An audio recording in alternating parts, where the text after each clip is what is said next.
अच्छा जी, बिस्मिल्लाहिर्रहमानिर्रहीम। अच्छा, आज की जो हमारी क्लास है, इसमें जो चीज़ें हमने देखनी है, उसमें सबसे पहले जो है वो हम देखेंगे।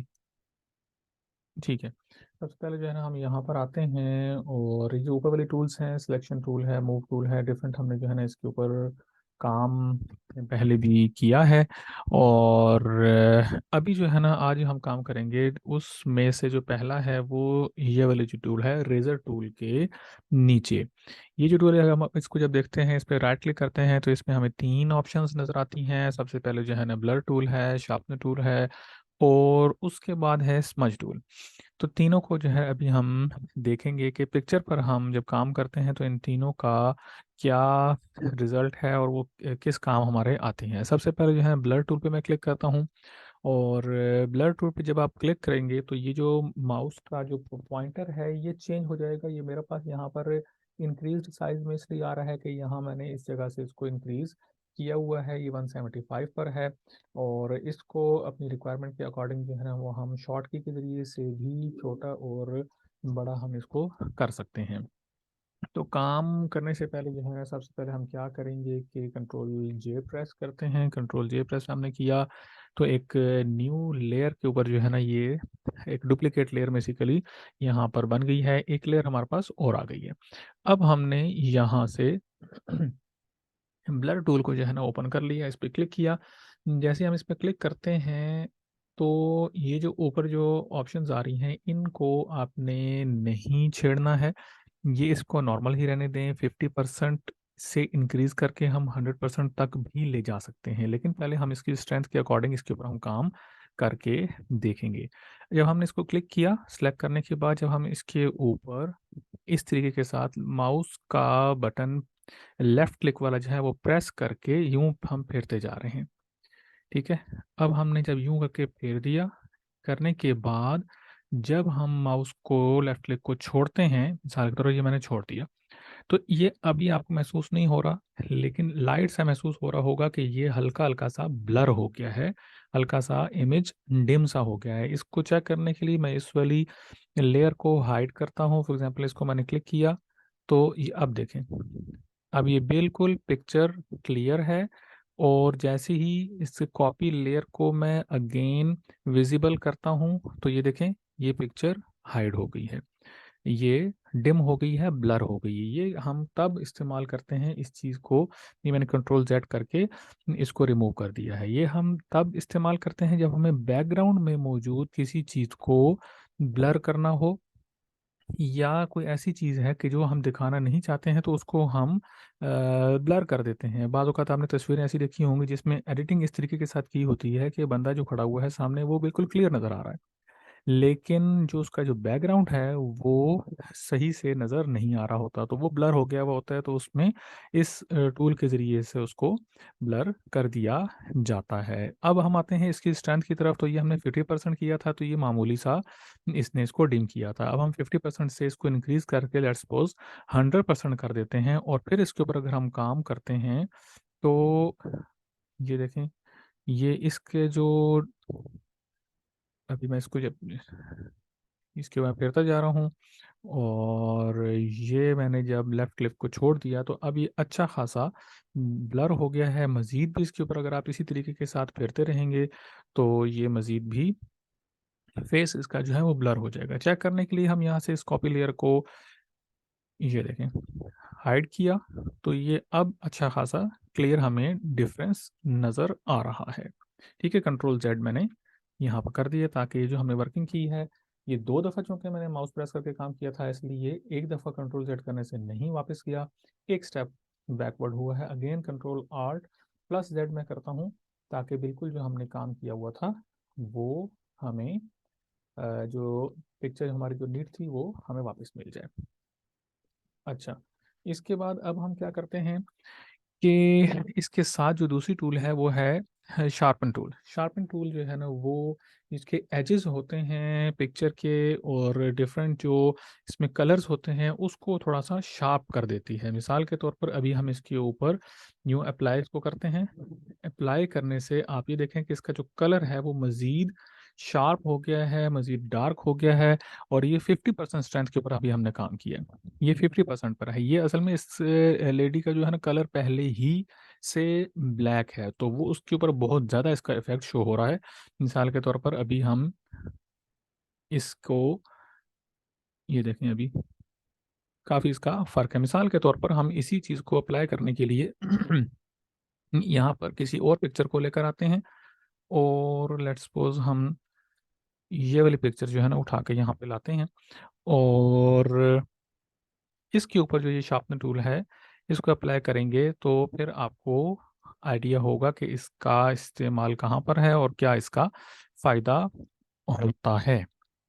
अभी आ जाएगी जैसे ही, तो फिर हम इसको कंट्रोल जे करके एक न्यू लेयर पे इसको फिट करते हैं। पहले यहाँ पर इस कैनवस के ऊपर इसको एडजस्ट कर लेते हैं। यूं जब आ जाएगा तो फिर हम डबल क्लिक करेंगे, डबल क्लिक करके ये इमेज यहाँ पर प्लेस हो जाएगा।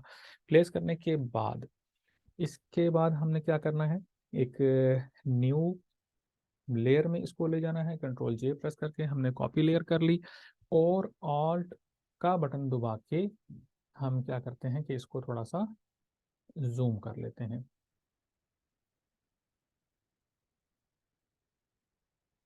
अच्छा, अब हमने जिसको जूम कर लिया, अब हमने यहाँ से शार्प टूल ले ली है। इसके ऊपर हम जब अप्लाई करते हैं तो इसका जो कलर है वो इतना ज़्यादा आपको फर्क महसूस नहीं हो रहा है, जिस तरह वहाँ पर पिछली वाली तस्वीर के अंदर जो है ना वो आपको फर्क महसूस हो रहा था। इसको हमने जो लॉक किया हुआ था ये अनलॉक कर दिया। अब इसी पिक्चर के ऊपर अगर हम काम करते हैं, या इस वाली पिक्चर के ऊपर हम काम करना चाहते हैं, तो एक मिनट आ जाए। इसको जो बैकग्राउंड के साथ ये जो आ रही होती है, तो इसके ऊपर काम करने से होता क्या है कि इसके ऊपर काम नहीं हो पाता है। इस वाले को हम डिलीट करते हैं और इसको क्लोज कर देते हैं। नो कर दिया हमने। इसके ऊपर मज़ीद हम काम करने के लिए हम यही वाली पिक्चर यहाँ पर लेकर आते हैं, और अब कंट्रोल जे प्रेस करते हैं यहाँ पर। इसको मैंने कर दिया जूम। जूम करने के बाद यहाँ से मैंने शार्पनिंग टूल कंफर्म कर ली कि यही सिलेक्ट हुई हुई है। अब हम इसके ऊपर जब अप्लाई करेंगे तो ये देखें इसका जो कलर है यहाँ पर भी, ये वाइट वाइट कलर कलर के ऊपर भी, पूरे इस पिक्चर के ऊपर हमने इसको थोड़ा थोड़ा थोड़ा थोड़ा करके यूँ अप्लाई कर दिया। अब देखिए थोड़ा सा ये बिजी हो रहा है। अब जैसे ही ये ख़त्म होगा, ये जो माउस का पॉइंटर जो है ना ये ठीक होगा, तो इसके ऊपर जो हमने इफेक्ट अप्लाई किया है वो यहाँ पर हमें शो हो जाएगा। फिर हम यहाँ से इस लेयर को हाइड और अनहाइड करके देखेंगे कि इसके ऊपर क्या इफेक्ट आया है। ये जब हम पिक्चर पे काम करते हैं, फॉर एग्जांपल किसी पिक्चर जो है वो ठीक नहीं है, या उसका कलर चेंज करना है, या उस कलर को मज़ीद ब्राइट करना है, या डिम करना है, या बैकग्राउंड रिमूव करना है, मिसाल के तौर पे इसको हम A4 साइज पिक्चर में कन्वर्ट करना चाहते हैं, या पासपोर्ट साइज में कन्वर्ट करना चाहते हैं, तो इसका बैकग्राउंड हम चेंज करके, मिसाल के तौर पर अक्सर तस्वीरें जिस तरह चाहिए होती हैं ब्लू बैकग्राउंड में, या आजकल इस तरह वाइट बैकग्राउंड में भी चाहिए हैं, तो इस तरह यहाँ पर इसको हम कर सकते हैं। उस टाइम आपने अक्सर देखा होगा कि फोटोग्राफर जो हैं वो क्या करते हैं कि पिक्चर को थोड़ा सा मज़ीद ब्राइट कर देते हैं, तो वो इस तरह की टूल्स को इस्तेमाल किया जाता है। अब देखिए यहाँ पर इसके ऊपर क्या इफेक्ट है, विदाउट एडिटिंग, और ये मैंने इसके ऊपर कर दिया, तो ये थोड़ा सा शार्प सा इसका कलर जो है ना वो हमें शो हो रहा है। हम इस वाली इसको जो हमने वर्किंग की है कंट्रोल जेड कर देते हैं। अब अगेन हम यहाँ पर आते हैं ब्लर टूल में। ब्लर टूल के ऊपर भी यही, यहाँ पर वही वाला काम होगा। मिसाल के तौर पर मैंने इसको यूँगा कि ऐसे किया तो इसको इसने ब्लर कर दिया। खैर ये तो मैंने आपको पहले बता दिया है। कंट्रोल जेड हम कर लेते हैं। इसके बाद दोबारा इस पर आते हैं, है स्मज टूल। स्मज टूल बाकी जो ऊपर वाली दो टूल्स हैं इनसे डिफरेंट है। स्मज टूल का काम और ये क्लोन वाला जो काम है, ये वाली जो क्लोन स्टैम्प टूल है, और इसी तरीके से स्मज टूल भी उसी से थोड़ा थोड़ा सा मिलता जुलता इसका काम है। स्मज टूल बेसिकली क्या करती है, हम इसको थोड़ा सा जूम करते हैं। जूम करने पर हमें यहाँ पर कुछ निशानात से नज़र आ रहे हैं, कुछ दाना सा बना हुआ सा नज़र आ रहा है। अब हम क्या करते हैं कि इधर वाला इसके सराउंडिंग में जो कलर है उसको हम इसके साथ मर्ज करना चाहते हैं, तो ये स्मज टूल इसके लिए यूज होती है। मिसाल के तौर पर इसका तरीका इस्तेमाल ये है कि हमने यहाँ पर रख के माउस को यूं करना है, ऐसे इसके तो ऊपर लेकर आना है। जैसे इसको मैं लेकर आके माउस को छोड़ दिया तो आपने देखा है कि वो वाला कलर इसके अंदर मर्ज हो गया है और वो ख़त्म सा हो गया है, वो गायब हो गई है वो चीज़ जो यहाँ पे दाना सा था। अगेन देखें, इसको कंट्रोल जेड में करता हूँ। कंट्रोल जेड मैंने जब किया तो ये देखें ये चीज़ अपीयर हो गई है। इसको मैंने जूम मजीद कर दिया। अब ये जो चीज़ नज़र आ रही है, कोई दाना सा नज़र आ रहा है, यहाँ वाला कलर उठा के मैं इसके ऊपर लेकर आना चाहता हूँ। तो इधर से या ऊपर से किसी भी जगह से मैं इसको खींच कर यूं ऐसे ला सकता हूँ। अब ये जो एडिटिंग हुई है, या यहाँ वाला कलर खींच कर मैं इधर ले गया हूँ, तो ये जो अगर बहुत ज़्यादा अगर हमने किया तो ये तो नज़र आएगा। लेकिन अगर हम मामूली सा करना चाहते हैं, छोटा सा है, जैसा हमने इस दाने को ख़त्म करना है, तो मामूली सा हमने उठाकर यहाँ से यूं कर दिया और देखें अब ये अपीयर नहीं है, गायब विजिबल नहीं है। इसको हम जब जूम आउट करेंगे तो बिल्कुल ही महसूस नहीं हो रहा कि यहाँ पर कोई एडिटिंग की गई है। लेकिन इसका इस्तेमाल जो है वो बहुत कम किया जाता है। वजह ये है कि मिसाल के तौर पर ये हल्के से बने हुए हैं, ये जो डार्केस्ट सा कलर इसकी आंखों के नीचे आ रहा है, हम अगर इसको इस टूल से ख़त्म करना चाहें तो इस तरीके के साथ ये बड़ी आसानी के साथ आप देखें कि यहाँ से ये यूं ख़त्म हो रहा है। लेकिन इससे बेहतर जो टूल है जिस पर हम करते हैं काम, वो यहाँ पर हमारे पास टूल्स मौजूद हैं। और इसके अलावा जो है ना, इधर हमारे पास हमने जो 3 टूल यूज़ की थी, ब्रश टूल और हिस्ट्री ब्रश टूल, ये वाला जो है, ये इसका साइज बहुत इंक्रीज हुआ हुआ है, हम इसको थोड़ा सा छोटा कर देते हैं। अब ये क्या करता है कि यहाँ पर आसपास जितने भी कलर होते हैं उसके साथ इसकी मैचिंग करके इसका जो कलर है वो क्या करता है, ठीक कर देता है। तो इसमें इतनी ज़्यादा, या हीलिंग ब्रश टूल है, स्पॉट हीलिंग है। एक मिनट, इसको कंट्रोल जेड करते हैं। इसका साइज हम, अब ये हल्के जो यहाँ पर जो पड़े हुए हैं इसको हमने ख़त्म करना है। यहाँ पर मैंने क्लिक किया, देखें एक क्लिक के साथ वो चीज़ वो ख़त्म करता जा रहा है। इसी तरीके के साथ हम जो क्लोन टूल है, क्लोन स्टैम्प टूल है, उसके ज़रिए से भी ये वाला जो कलर है ये ख़त्म कर सकते हैं। उसकी एग्जांपल हम देख लेते हैं। क्लोन स्टैम्प टूल पे हमने क्लिक किया और ये अच्छा खासा इसका साइज जो इंक्रीज हुआ हुआ आ रहा है। हम इसको स्मॉल करते हैं और हम कहते हैं कि इस जगह पर वो वाला कलर आना चाहिए जो यहाँ पर आ रहा है। ठीक है, ये वाला जो कलर है वो यहाँ पर आ जाए और इसके जो ब्लैकिश से जो रेड आ रहे हैं ये ख़त्म हो जाएं। तो इस जगह पर मैंने रख कर ऑल का बटन दबाया। ऑल का बटन दबाने पर क्या हुआ कि इसका पॉइंटर का जो पॉइंटर की जो शेप है ये चेंज हो गई। मैंने यहाँ पर क्लिक कर दिया। अब मैंने ऑल का बटन छोड़ दिया है और यहाँ पर आकर मैं क्लिक कर देता हूँ एक दफ़ा। ये इधर वाला जो कलर है ये इसको उठाकर जो है ना वो लहाँ ये कराता जा रहा है, लेकिन ये मज़ीद ख़राब करता जा रहा है। तो हम क्या करेंगे कि दूसरी टूल यूज़ करके देखेंगे। इसमें एडोब में अक्सर ऐसे हो जाता है कि वो हमें अपने उसके मुताबिक जो है काम नहीं भी मिल रहा होता, तो उसमें परेशानी की कोई चीज़ नहीं है, कोई बात नहीं है। हमने इसको एक ही काम के लिए एडोब में कई तरह की जो है ना वो टूल्स हमें मिल जाती हैं। मिसाल के तौर पर अभी जो हम आपको जो काम बता रहा हूँ वो देखें, अभी इस वाली टूल से बिल्कुल इसके जो हल्के से पड़े हुए हैं वो ख़त्म हो गए हैं। इवन इसकी नीचे वाली जो पलकें हैं वो भी ख़त्म कर दी हैं इसने।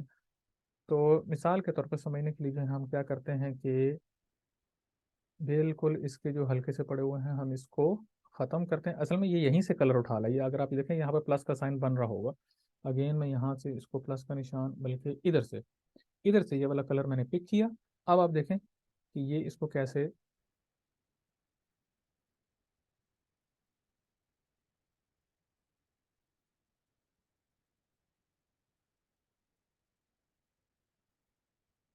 यहाँ से मैं इसको कंट्रोल जेड कर देता हूँ और अगेन ये वाला जो पैच टूल है इसको यहाँ से मैंने मिसाल के तौर पर सेलेक्ट किया। सेलेक्ट करने के बाद यहाँ पर मैं लेकर आया और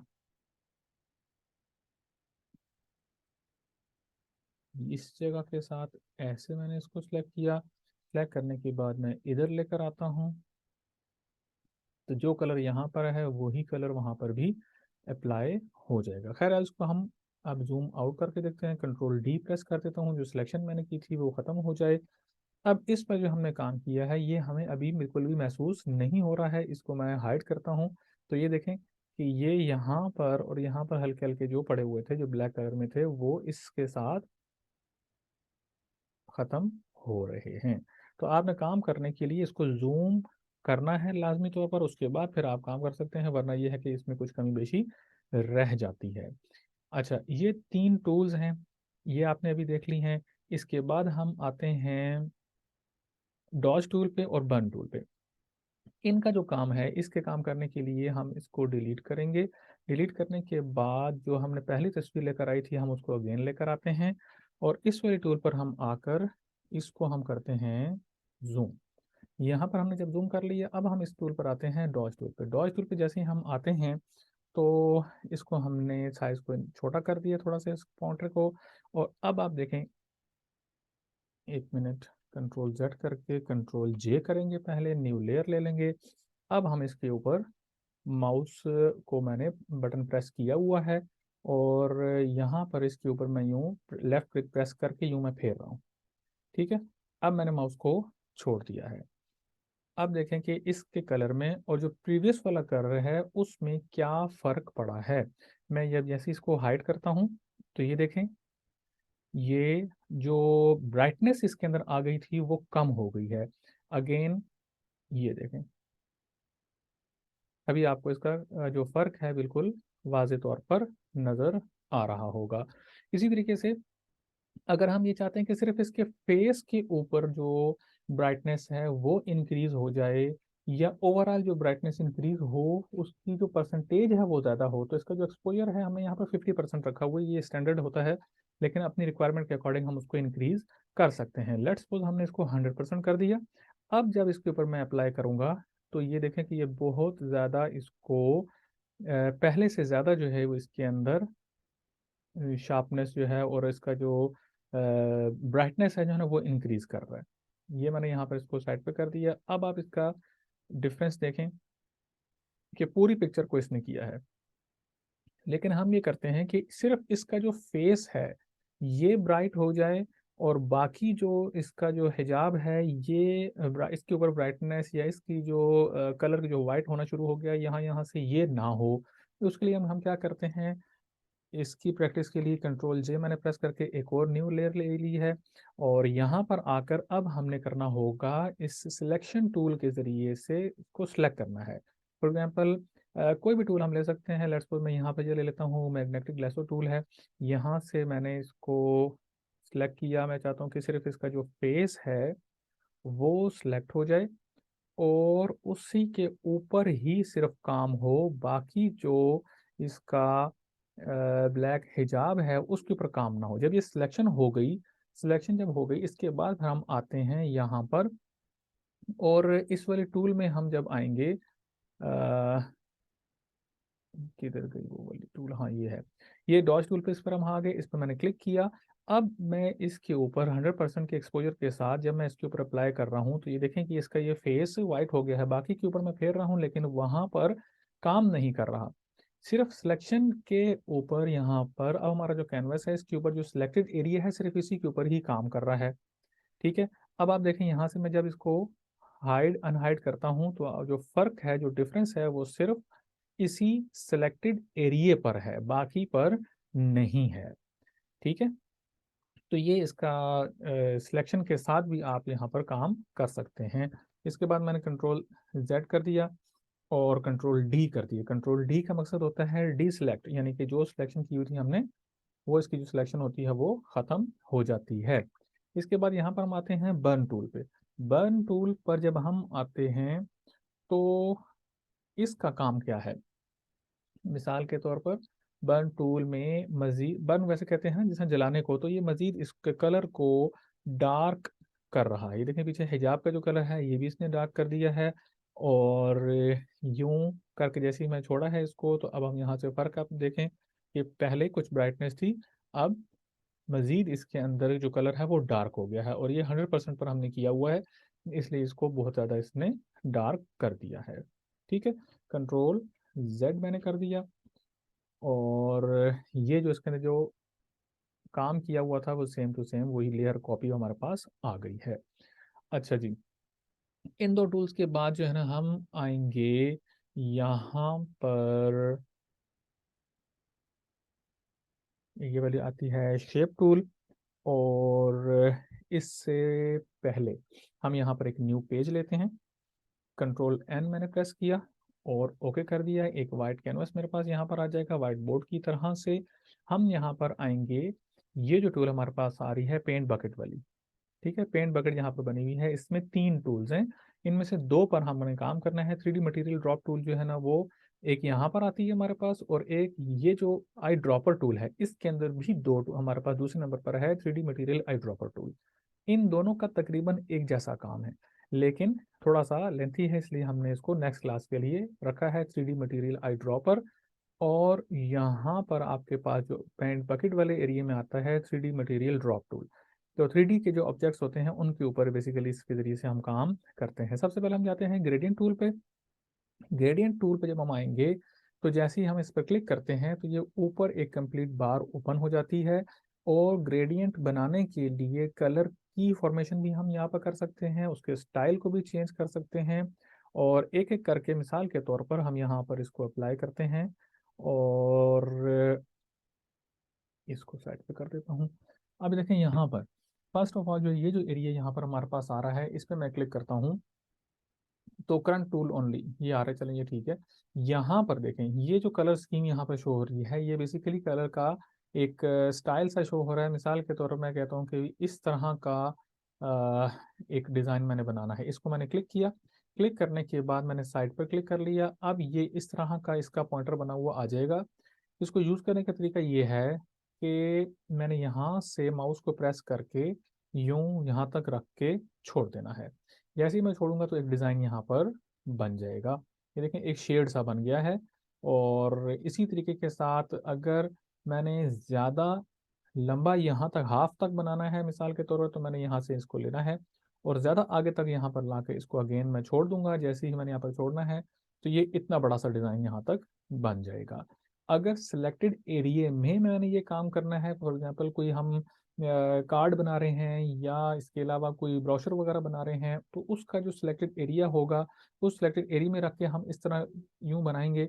तो किसी भी डायरेक्शन में हम इसको बनाना चाहें तो वो डिज़ाइन हमारे पास उसी तरीके के साथ बन कर हमारे सामने आ जाएगा। मिसाल के तौर पर मैं चाहता हूँ कि हाफ ऑफ कलर हो जाए बिल्कुल, तो वो कॉर्नर से लेकर इस कॉर्नर तो जो डायगोनल सिलेक्शन है ये मैंने कर दी, तो ये बिल्कुल यूं इस तरीके के साथ इसको कर देगा कि हाफ में ये शेड आ रहा है, हाफ में ये दूसरा शेड आ रहा है। शेड भी चेंज हो सकता है, वो आपके कलर पर डिपेंड करता है यहाँ से आपने कौन सा कलर सेलेक्ट किया हुआ है। मिसाल के तौर पर मैं यहाँ से ये वाला ये कलर सेलेक्ट करके ओके कर देता हूँ, तो उसका जो कलर है वो उसके अकॉर्डिंग ही चेंज हो जाएगा। अच्छा, ये जो 5 ऊपर जो एरियाज है इनको भी देखना ज़रूरी है। मिसाल के तौर पर ये पहले वाला डिम हुआ हुआ है तो यूं आ रही है इसकी सिलेक्शन, ठीक है। अब इस वाले पर हम आते हैं तो इसका जो डिज़ाइन है सेकंड नंबर वाला वो इससे डिफरेंट आएगा। ये देखें, कहीं पर भी किसी जगह पर हमें इसको ड्रॉ करना है तो वो उस तरीके के साथ वो उसका शेड यहाँ पर बनता जा रहा है। इसके बाद तीसरे नंबर वाला जो है ना वो इन तीनों से पहले दोनों से डिफरेंट है। इसमें यहाँ कॉर्नर टू कॉर्नर अगर मैं ड्रैग कर देता हूँ तो ये बिल्कुल यूं बन जाएगा। हल्का सा अगर किया तो जो स्टार्टिंग पॉइंट है वहां से इसका डिज़ाइन शुरू हो जाता है।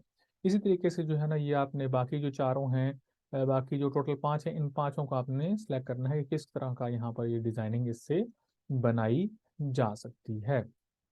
ओपेसिटी सिंपल है कि यहाँ से अगर हमने इसको लाइक कम कर दिया है तो थोड़ा सा डिम बना रहा है, ये देखें, ठीक है। ओपेसिटी आपने यहाँ पर इसकी कम कर दी है। तो आमतौर पर ऑटो सेलेक्टेड जो है ना वो 100 आती है। अगर आपने इसको चेंज करना है तो यहाँ से चेंज करके हम इसके अकॉर्डिंग कर सकते हैं। यहाँ से जिसका स्टाइल है हम अगर मज़ीद इसको देखना चाहते हैं, कलर कम्बिनेशन इसमें यहाँ पर हम डिफरेंट रखना चाहते हैं तो वो भी हमारे पास यहाँ पर आ जाता है। ये वो वाला कलर जो यहाँ पर हमने सेलेक्ट किया हुआ है, और ये इसलिए सेलेक्ट किया है इसने यहाँ पर कि बैकग्राउंड जो है ना वो ज़ीरो हो, उसके लिहाज से जब हम इसे यहाँ पर जो वाले जो सिलेक्ट करते हैं वो यहाँ पर आ जाता है। तो इन पैटर्न्स को आपने समझ लेना है।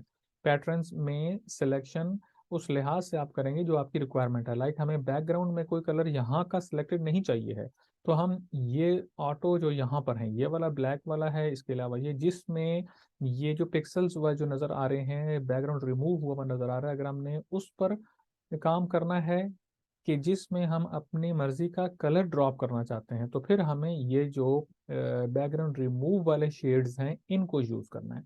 अदरवाइज इस पर यूज करेंगे तो यहाँ के कलर के सिलेक्ट करने का कोई फायदा नहीं होगा। ठीक है, तो ये यहाँ पर ग्रेडियंट टूल के अंदर हमने देख लिया, पहली ग्रेडियंट टूल है। इसके बाद जो है पेंट बकेट टूल है। पेंट बकेट सिंपल टूल है कि किसी भी ऑब्जेक्ट के अंदर जो है ना हमने को कलर करना है तो वो उसके लिए इस पेंट बकेट टूल को यूज किया जाता है। पेंट बकेट टूल पर क्लिक करते हैं, इसकी शॉर्टकट जी है। सिंपल आप यहाँ पर होते हुए जी प्रेस करते हैं। मिसाल के तौर पर यहाँ पर मैंने ये सिलेक्शन मूव टूल पर क्लिक किया हुआ है, अब मैंने कीबोर्ड से जी को प्रेस किया तो ये पेंट बकेट टूल खुद ब खुद से आ गई है।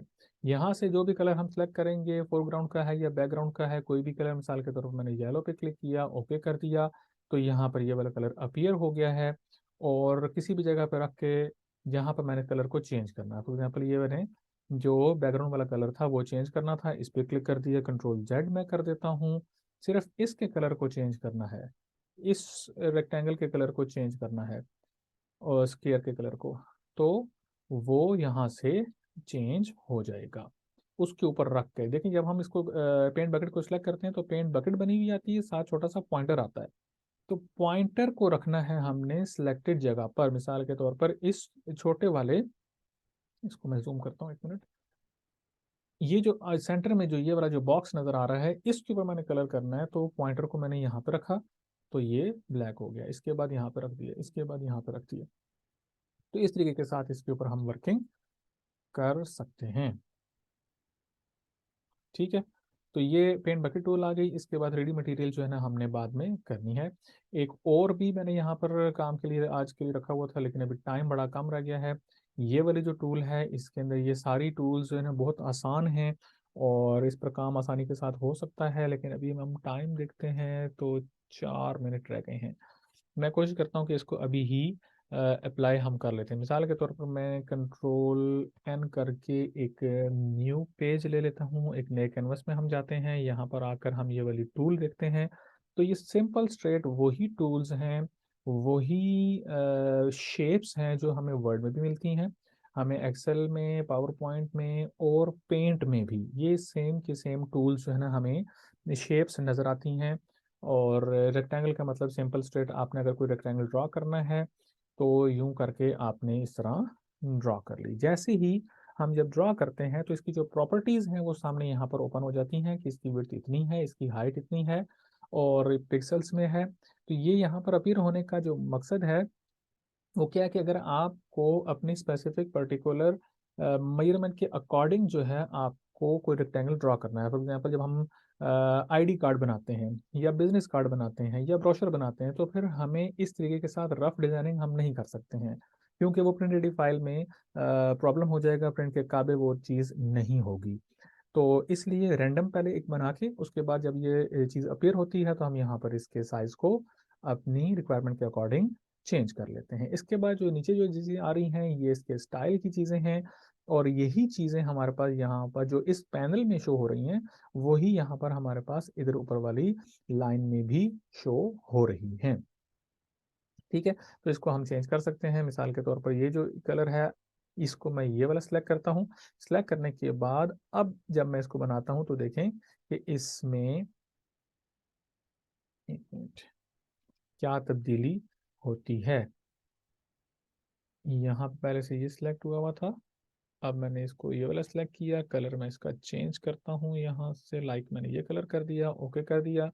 और अब आप इसको जब ड्रॉ करते हैं और इसमें कलर को या यहाँ से ये हम कलर पिक करते हैं, कलर पिक करने पर अब देखें, अब आपको फर्क महसूस हो रहा होगा इस चीज़ का जो हम पहले देख रहे थे। मिसाल के तौर पर इस डॉटेड कोड की जगह पर मैंने ये कर दिया। अब आप देखें कि इसके अंदर ये बॉक्स टाइप बहुत सारी चीज़ें आ गई। ये ज़्यादा इसलिए है कि हमने इसका जो साइज़ है वो इंक्रीज़ किया हुआ है इसकी, ये जो चीज़ है। मिसाल के तौर पर हम इसको शॉर्ट कर देते हैं, ये देख लें। अभी चूंकि इसका कलर हमने इस तरीके के साथ किया हुआ है, ये यूं भी आ सकता है, इस तरीके के साथ भी इसको कर सकते हैं। ये वैसे मैं नेक्स्ट क्लास में दोबारा से भी रिवाइज कर दूंगा, अभी जल्दी जल्दी में जो है ना चीज़ें, ये देखें। तो इस तरह की डिज़ाइनिंग जो है करने के लिए हम यहाँ पर इसको यूज करते हैं same to same round shape. जो ये वाली जो शेप आती है जिसके इर्द गिर्द राउंड राउंडेड रेक्टेंगल टूल जो है, उसमें भी इसी तरीके के साथ आएगा। इसके बाद एलिप्स टूल है, पोलीगोनल टूल है। तो इसको मैं वैसे अभी बना के आपको दिखा देता हूँ। इसके अंदर जो आ रहे हैं ये गोल गोल इस वजह से आ रहे हैं कि हमने यहाँ पर इसके अंदर ऑलरेडी सेलेक्ट किया हुआ है। इसको अगर हम प्लेन कर देंगे तो फिर ये यूं आएगा, और ये जो इसका इतना बड़ा जो बॉर्डर आ रहा है वो यहाँ से सेलेक्ट करने की वजह से आ रहा है। अगर हम इसका जो बॉर्डर है वो यहाँ से नन कर देंगे तो ये खत्म हो जाएगा, ये देखिए। ठीक है, तो ये रिक्वायरमेंट के अकॉर्डिंग है। शेडेड अगर हमें चाहिए है तो इस तरीके के साथ शेडेड भी आ सकता है। और इसकी जो परसेंटेज है, शेड की परसेंटेज, वो हम यहाँ से इंक्रीज और एंगल भी इसका अपने अकॉर्डिंग चेंज कर सकते हैं। ठीक है जी। इसके बाद जो अगली टूल है पोलीगोनल टूल है। पोलीगोनल टूल भी सिंपल है कि इसके अंदर हम